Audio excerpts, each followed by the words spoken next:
I was in the hospital for 4 months. Today, TLC's T-Boz, her courageous fight. I've never been this vulnerable. And her devastating loss. And she's been transforming women's bodies from...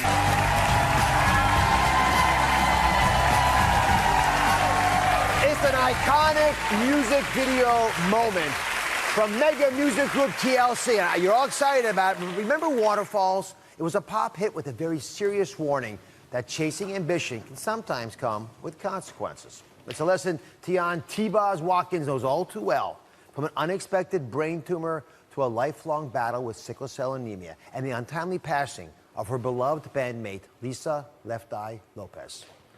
Tiana is ready to reveal the source of her strength with you. You guys excited? Yes? Come on out, Tiana!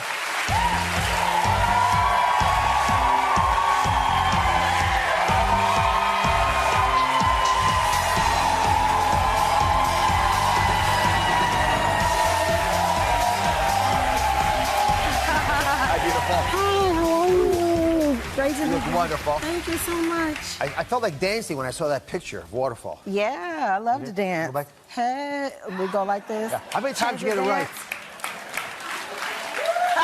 You did that video in one take? No, you know, we were out in the water at 4:30 in the morning. That was a hard video to shoot. It was 3 days. And we shot at Universal where they shot Jaws, so it was awesome. Oh, my goodness.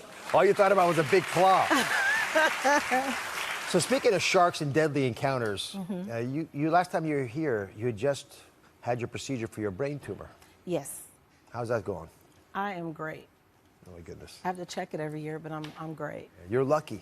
Yeah.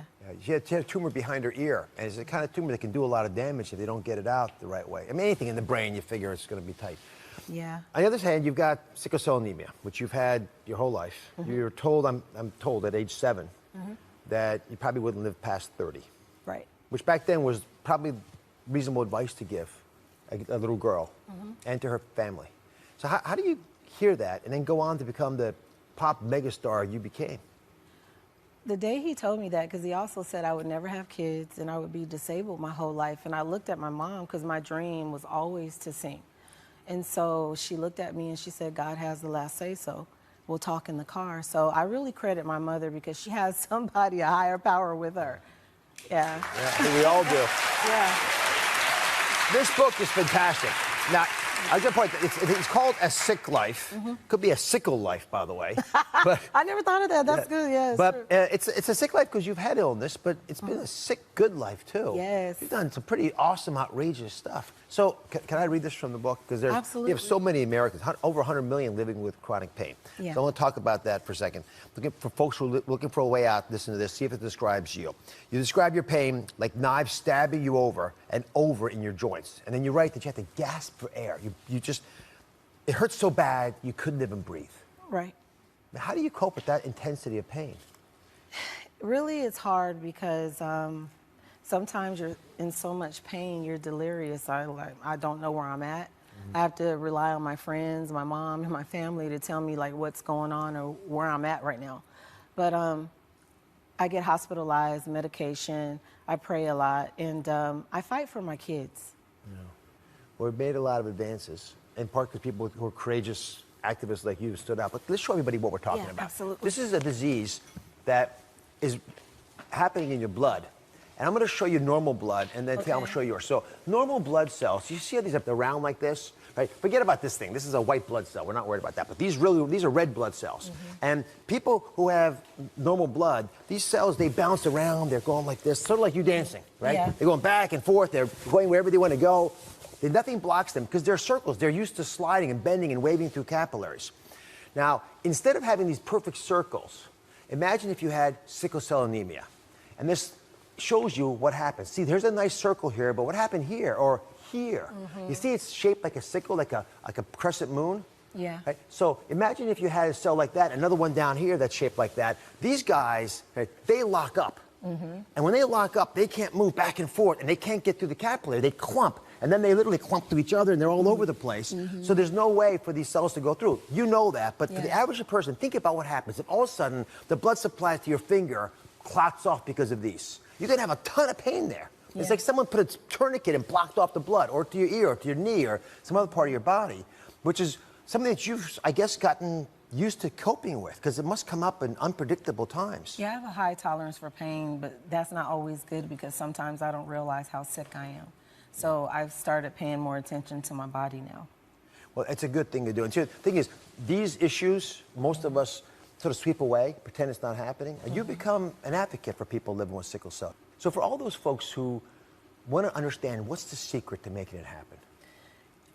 I really mean this when I say when you think sick and talk sick, that negative energy, your mindset and your willpower to live is very important, but you have to be your own advocate because you're the only person that can convey what's going on. My cousin, he didn't live, and he actually died exactly when the doctor said so because he used to wait around to be sick. Me, I'm gonna live my life. I'm not gonna let a disease take over me. I'm not defined by that. So be your own advocate. Learn about your body because what worked for my cousin didn't work for me. You have to know your body, and that's so important. You're a little T-Boz. All Tiana's out there. All right, when we come back, Tiana's revealing what happened the last day she saw her bandmate, Lisa Left Eye Lopez, alive. Be right back. On T-Boz Watkins from the legendary music group TLC. On Tiana's new book, she writes about her band member, Lisa Left Eye Lopez, and the deadly 2002 Jeep accident in Honduras that cost her life. Oh, it's a terrible wreck. But when was the last time you saw Lisa? We were working on the 3D album at the time, and I got sick, really sick. I was in the hospital for 4 months.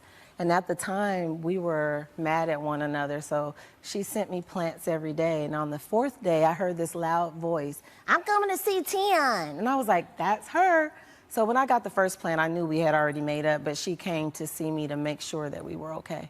What would you fight about? Was it small stuff, and then she'd come in? I mean, what makes you fight that much that you have to have that much of a mend? It was, oh my goodness. If you knew Lisa, you would know why. I'm stubborn, she's stubborn, but it was over music because we had a contractual obligation to finish our album, and she started one with Suge Knight as a rapper at the same time. So I never cared that she wanted to go solo. It was how she went about it and the time that she chose to do it. And so when I told her what I thought, she got mad. And then she came to me and was kind of like, "You were right, and I'm sorry." So. Well, that's good. Yeah. A lot of folks have lost loved ones. Mm-hmm. She's like a sister to you. Mm-hmm. So how do you get past that? I mean, the pain is one thing, the physical issues, but then the mental loss is a whole separate level. You know, it's crazy because I've lost my grandmother, my aunt, and my cousin, but honestly, I didn't get to grieve the way a person should with Lisa because I had to be forced to deal with it with the public, and it just, I can't give you an answer of how I dealt with it because I kind of still do, but I've tried to turn it since it's been almost 15 years. I celebrate her life instead of staying down. You know, she died the day before my birthday. Thank you. When do you miss her the most? When we're on stage. I miss her a lot, just period, because we're still TLC. I'm never going to replace her. We are never going to put an L there. She's still, we built this together. We have history. We have a catalog of music, and she still rocks her own part, and she lives throughout the music when we're touring, and it's just going to stay that way. It's TLC forever, just like she said.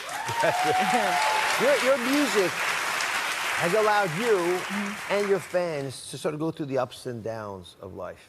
Yeah. Do you feel like it's been therapeutic for you? This book was therapeutic because honestly, I'm not open. I've never been this vulnerable to tell people like the darker sides of my life and that part where, you know, when you're fighting for your life and you want to live. I've never shared that with anyone. So it's therapeutic for me, but I'm also nervous because I'm like, oh my God, now I'm really open now for real. Like, it's all out there. I put the good, the bad, the ugly, everything you want to know. It made me who I am today, and I learned and I grew from it, but it's out there in this book. What is this single? And it's very well written, by the way. So, you know, if you like it, which you will, give it to a friend. It's of that caliber. What is the one secret you've wandered into? The one unexpected place of power, of resilience that's allowed you to get past the darkest moments? When I'm sick, and this sounds crazy to some people maybe, but I take myself to this peaceful place. I love water. So I envision the most peaceful place I could ever be, and it's this stream, and it's a big body of water, beautiful trees, and it's like waterfalls, and I just put myself there. I don't really dwell on the past. I move forward. I never look back. One thing you've done is create a beautiful family. Thank It you. seems like much of your life has been designed to thwart that doctor all those years ago. So you've got a 16-year-old beautiful daughter. You just adopted a little boy. Yes, from birth, my chancy pants. The Chancy pants. Look at him. That is a cute kid. So He is awesome. So how do the kids change your outlook on life? They saved my life at 2 separate times. They did? How so? I hate to cry, but my daughter gave me a reason to fight because I had someone to live for. My son, he just came in my life at the right time. So I fight to live for my kids, basically. So it gives me the willpower to keep going because I have to be here. They need me, and I want to raise them. I want to be a grandmother, and they're my everything. Your 16-year-old must know how much you love her. She better. All right. She better. Yeah, check out Tiana's new book, A Sick Life. Now, you know what? They love you so much. Do we have enough books, you think? Absolutely. I hope you guys. You're all going home with Tiana's book. Enjoy it and share it. We'll be right back. It's free class day, and Tracy Anderson is here teaching us her signature method to reshape your body, especially your arms.